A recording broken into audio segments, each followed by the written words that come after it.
दोस्तों, जय श्री कृष्णा, राधे राधे। तो कहिए कैसे हैं आप सभी लोग। आई होप आप सभी अच्छे होंगे, खुश होंगे, सेहतमंद होंगे। जहां भी होंगे अपना अपनों का अच्छे से ख्याल रख रहे होंगे और रखना भी चाहिए। फाइनली गाइज, वंदना भौजी का जो है ना वो वीडियो आ गया है और वंदना भौजी ने अपनी वीडियो में बहुत सारी चीजों का खुलासा किया है। काफी लंबे अंतराल के बाद उनका लॉन्ग वीडियो आया है। सबसे पहले तो एक सबसे बड़ी जो मेरे ऊपर एलिगेशन लगा था कि भाई उनकी कम्युनिटी तो रात के 3:30 बजे आई थी और आप बोल रही हैं कि उनके ससुर का जो है वो डेथ 1:30 बजे हुआ था। तो देखिए, आज वंदना भाभी ने इस बात को क्लियर किया कि हाँ, उनके ससुर जी का जो है डेथ वो दोपहर के 1 बजे ही हो गया था, जब ये कोमलिया भौजी के घर पे उनके पार्टी और फंक्शन में जा रही थी। तो हमारी भौजी जो है ना वो फिर से भड़की हुई हैं। हमारी वंदना भौजी कह रही हैं कि लोग हम लोगों को उल्टा सीधा कमेंट कर रहे हैं, उल्टा सीधा हम लोगों को बातें बोल रहे हैं। एक बात आप लोग बताइए, अगर हम लोगों को पता होता कि ऐसा हो जाएगा तो हम लोग कभी पार्टी फंक्शन में जाते? नहीं जाते ना जी। ए वंदना भौजी, हम आपसे एक सवाल कर रहे हैं। जो केस आपके घर में हुआ है ना वो हमने अपनी आंखों से देखा हुआ है और इसके ऊपर हमने जिक्र भी किया है कि बहुत सारे जो जब बुजुर्ग हो जाते हैं इंसान ना तो उनको बहुत सारी बीमारियां होती हैं और ऐसी बीमारियां हमारे भी घर में हुई थी। ठीक है, तो उस समय आखिरी टाइम पे डॉक्टर ने जो है ना वो जवाब दे दिया था कि भाई आप अपने मरीज को ले जाइए, इनके पास ज्यादा टाइम नहीं है, घर ले जा करके सेवा करिए। तो यही सेम आपके ससुर जी के साथ में भी हुआ। तो आप लोगों को तो पहले से ही पता था कि ससुर जी ज्यादा दिन चलेंगे नहीं, फिर भी आप जो है वहां पे नहीं गई। तो जनता इस पे सवाल कर रही है ना, जीने मरने के ऊपर सवाल नहीं कर रही है। जब उनके ऊपर लिमिटेड टाइम था तो आपको वहां जाना आपकी प्रायोरिटी थी कि आपको जो है वो पार्टी फंक्शन में जाना आपकी प्रायोरिटी थी? बताइए। आखिर आप अब तो जा करके वहां रह रही है ना। अगर 1 महीना आप रह लेती गाँव में, वैसे भी गर्मी की छुट्टियां चल रही हैं, क्या ही जो है वो बिगड़ जाता। और आप जो है पापा जी के आखिरी टाइम पे भी रह लेती और आप जो है वो जनता आपको इतना ट्रोल भी नहीं करती, जनता आपको इतनी उल्टी सीधी बातें भी नहीं बोलती। समझ में आया? और दूसरी बात, हमारी भौजी बोल रही हैं कि अनहोनी को कोई टाल नहीं सकता है। मौत, और अगर हमको पता था जी कि मौत हो जाएगा, सब कुछ पता था भौजी, काहे झूठ बोल रही हैं? जनता में एक झूठ बोलिएगा ना तो एक झूठ को छुपाने के लिए आपको 100 झूठ बोलना पड़ेगा।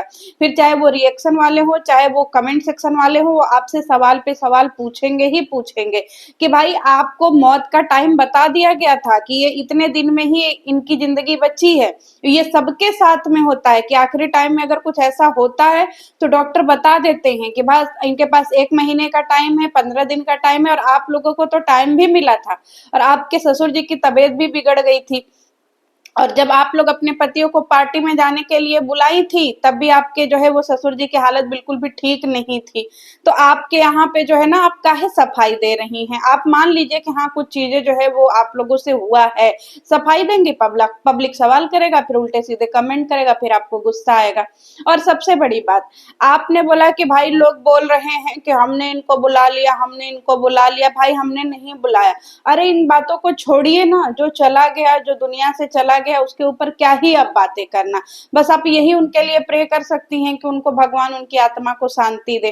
और दूसरी बड़ी बात, हमारी भौजी कह रही हैं कि हम तो तैयार होकर के सज धज के जा रहे थे और जैसे ही कोमलिया भौजी के आधे दरवाजे पे पहुंचे वैसे ही हमको टिंग टांग करके जो है वो किटोया भौजी का फोन आ गया कि वो बहुत रो रही थी। फिर हम लोग पड़ोसी से कंफर्म किए। अब एक बात बताइए भौजी, यहाँ पे हमको नहीं समझ में आया कि पड़ोसी से कंफर्म करने की क्या जरूरत थी? आपको आपके जेठ जी के बातों पे भरोसा नहीं था?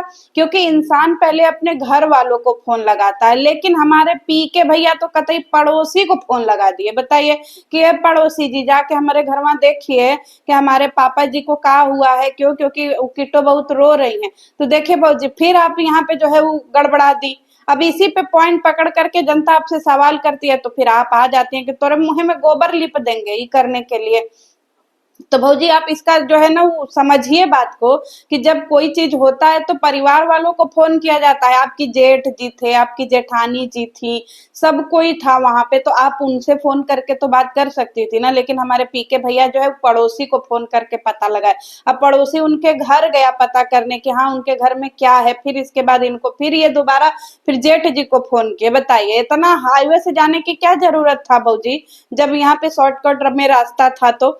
और दूसरी बात, हमारी भौजी जो है वो कह रही हैं कि इसके बाद हम लोग वापस आए, हम लोग कोमलिया भौजी का ब्लाउज भी हमारे लगमे रह गया था, हम उसका ब्लाउज भी नहीं दे पाए और सब कुछ हो गया। एक बात बताइए भौजी, मेरा आपसे एक सवाल है कि आपको इनविटेशन कोमलिया भौजी की तरफ से भी था और किट्टो भौजी को भी इनविटेशन कोमलिया भौजी की तरफ से था।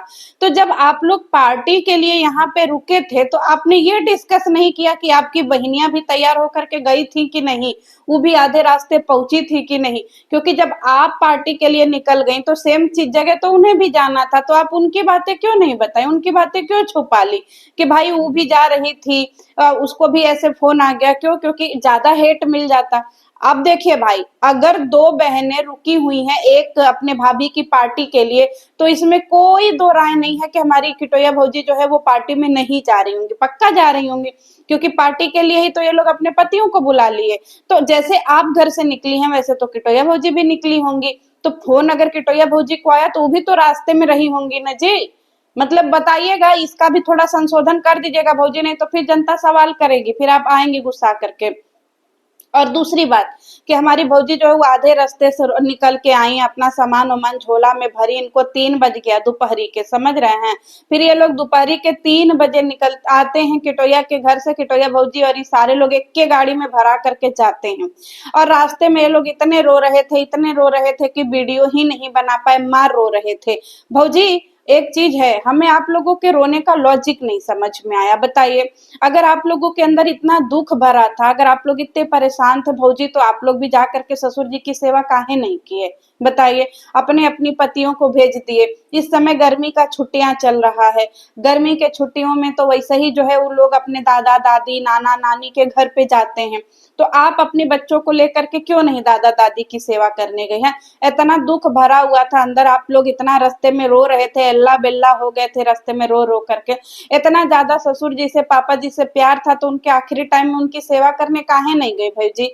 आपके जिंदगी में पीपी लिंक कितना जरूरी है जी, बताइए। पीपी लिंक तो आप अगर दे देंगे ना कंपनी वालों को, या फिर आप अपने प्रोडक्ट जहां से आपको आता है वहां पे अगर आप मैसेज कर दे, मेल भेज दें कि भाई हमारे घर में ये ट्रेजेडी हो गई है, हम अभी आपका ये काम नहीं कर पाएंगे, तो भौजी उसमें भी हो सकता था कि भाई पीपी लिंक बाद में भी आ जाता है। लोग डिले भी करते हैं, हमने बहुत सारे ब्लॉगरों को देखा है, वो अपने काम में थोड़ा डिले भी करते हैं अगर उनकी जिंदगी में कुछ ऊपर नीचे हो जाता है तो आप जो है अभी आप बोल रही हैं कि हम लोग रास्ते भर रोते गए, दिमाग खराब था, कोई वीडियो नहीं बनाए, तो भौजी यह कमुआ पहले काहे नहीं की हैं? बताइए, ससुर जी कितने खुश होते, आखिरी टाइम में तो तड़फड़ा तड़फड़ा करके उनका परनवा निकला न जी।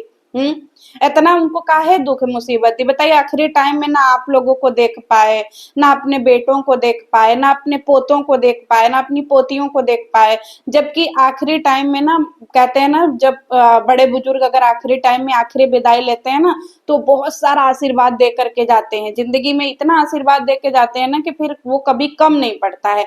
पर आप सोचिए कि आप तो उनके आखिरी टाइम में थी ही नहीं, कलेजा नहीं फटता है भौजी आप लोगों का? हमारा तो बहुत तो सुन सुन के कलेजा फट जाता है भाई, क्योंकि हम लोग अपनी आंखों से मौत देखे हैं अपने घर में, और भाई हम लोग लकली मतलब अपने आप को अच्छा मानते हैं कि उस आखिरी टाइम में हम लोग कम से कम थे वहां पे अपने दादी के टाइम पे। तो इसीलिए हम कह रहे हैं कि अब पछतावे होत का जब चिड़िया चुग गई खेत। तो हमारी भौजी उजी जो है वो रात के 3:30 बजे पहुंची, और वो जो अमित भैया की कम्युनिटी आई थी वो रात के 3:30 बजे आई थी। क्यों? क्योंकि ये लोग 3 बजे यहाँ से दोपहर में निकले थे और रात के 3:30 बजे घर पहुंचे थे। तो उसके बाद भैया ने पहले जो है ना वो कम्युनिटी लिखी, समझ रहे हैं आप लोग? सुनिएगा पूरी बात।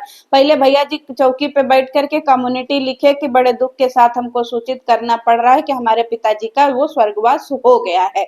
फिर इसके बाद आगे का जो प्रक्रिया हुआ होगा उसके बारे में तो भौजी ने बताया ही नहीं। फिर इसके बाद भौजी बोली हम लोग 4-5 दिन अल्लाह बिल्ला की तरह रहे, रोना गाना हंसना खेलना कूदना, मतलब सब कुछ उसी में चल रहा है, रो रहे हैं गा रहे हैं, सब कुछ हो रहा है। लेकिन कुछ लोग हमें कमेंट कर रहे हैं कि हम लोगों को ये नहीं बनाना चाहिए, ये नहीं खाना चाहिए, ऐसा नहीं होना चाहिए। सबके यहाँ का रिचुअल अलग अलग होता है। बिल्कुल सही बोला भौजी आपने कि सबके यहाँ का रिचुअल अलग होता है, सबके यहाँ का तरीका अलग होता है। लेकिन कुछ प्रोसेस होते हैं ना जो ऐसे ऐसे टाइम में, अगर हम लोगों के यहाँ बोलते हैं ना घाट पे जूट में पानी देना, जैसे आप लोगों को के यहाँ ना वो एक बनाया होगा ऐसे, क्या बोलते हैं उसका भी मुझे नाम याद नहीं आ रहा है, जो कूस कूस कूस ना ऐसे जमीन में गाड़ करके एक जगह बनाई गई होगी, ठीक है, और वहीं पे आप लोग ऐसे अंजुली से पानी दे रहे होंगे। उसको हम लोग अपने गांव में बोलते हैं ना जुट बांधना। तो आपको पता है जब जुट बना जाता है ना तो उसके बाद से सब्जी में तड़का नहीं लगता है। आप लोग भी अगर तड़का लगा रहे होंगे ना जी तो तड़का मत लगाइएगा। आपको तेल में सब कुछ इकट्ठे ही डाल देना। पहली बात तो ये है कि अगर हो सके तो घी ले लीजिए। रिफाइंड वगैरह का भी यूज मत करिए क्योंकि वो बहुत ज्यादा नुकसान करता है। 1000 रुपए में 1200 रुपए में 1 किलो घी आ जाएगा और उसमें आप लोगों का आराम से सब्जी उब्जी बन जाएगा। तो घी में अपना खाना बनाइए, नहीं है चलिए ठीक है तेल में ही बनाइए। तो आपको जो है ना ये तेल की चीजें अवॉइड करनी है, ये छौंका नहीं लगाना है, आपको जो है लहसुन प्याज नहीं खाना है, और आपको जो है ना ये सारी चीजों को अवॉइड करना है। और दूसरी बात ये है कि भाई तेल साबुन नहीं लगाना है बॉडी में, ये सारी चीजें नहीं लगाना है जो आप लोगों के चेहरे को देख के लग रहा है कि आप लोग तेल साबुन नहीं लगा रहे। और सबसे बड़ी बात, जिसने दाह दिया होता है ना, बोले तो जिसने मुखाग्नि दी होती है मतलब मरे हुए व्यक्ति को, तो उनके लिए स्पेशल खाना बनता है, समझ रहे हैं। क्योंकि हमारे यहाँ ऐसी मान्यता होती है कि उन्हीं के थ्रू हम अपने जो स्वर्गवासी हुए हैं उन तक वो चीजें पहुंचा पाते हैं। तो जैसे अमित भैया ने यहाँ पे उनको मुखाग्नि दिया है तो आप लोग उनको अच्छा अच्छा खाना बना करके दीजिए उनके लिए अलग से, समझ में आया। उनको अच्छा, वही नहीं कि भाई उनको वही, उनको हो सके तो अलग अलग अलग अलग जो आपके पापा जी को पसंद था, जो आपके पापा जी बहुत पसंद करते थे, उन चीजों को बना करके उनको दीजिए अमित भाई को। और दूसरी बात उनसे बोलिए कि उन चीजों को निकालें वो, समझ रहे हैं। मतलब वे तो सबके घर में निकलता है खाने से पहले। तो आप लोग उनका थोड़ा ज्यादा ख्याल रखिए। क्यों? क्योंकि 10 दिन तक आप लोग उनको पापा जी के रूप में ही देख रहे हैं, क्योंकि उन्होंने वो करा। और ऐसे समय में ना अकेला नहीं छोड़ा जाता है, समझ में आया। तो इर्द गिर्द तो आप लोग हैं ही, कोई बहुत बड़ी बात नहीं है। लेकिन खास ख्याल तो आप लोगों को अमित भाई का रखना चाहिए। और जितना खाने का ख्याल है उससे ज्यादा हर तरीके से ख्याल रखिए। आप लोग उनकी सेवा करिए, अच्छे से करिए। फिर 10वां के बाद फिर उनकी ये सारी प्रक्रिया खत्म हो जाती है। तो चलिए आप गुस्सा मत होइए भाई। कमेंट का आप पढ़ रही हैं भौजी, ऐसे वीडियो बनाते रहिए, लोग तो कमेंट करते रहेंगे, है ना। कमेंटों का क्या करना है इनका, कोई अच्छा बोलेगा, कोई बुरा बोलेगा, कोई खराब बोलेगा, कोई बढ़िया बोलेगा। जिसको जैसा समझ में आएगा वैसा बोलेगा। जहाँ प्यार करने वाले हैं वहां नफरत भी करने वाले हैं, जहाँ नफरत करने वाले हैं वहां ट्रोल भी करने वाले हैं। तो ये आप लोगों के ऊपर है, क्योंकि सिमिलर चीजें होती हैं। बनारस से इलाहाबाद में कोई ज्यादा दूरी नहीं है, सबकी चीजें सिमिलर ही होती हैं। और ये जब कोई चीज किसी का निधन होता है तो वो चीजें मैक्सिमम करके सिमिलर ही होती हैं। तो चलिए मिलते हैं नेक्स्ट वीडियो में। जय श्री कृष्ण।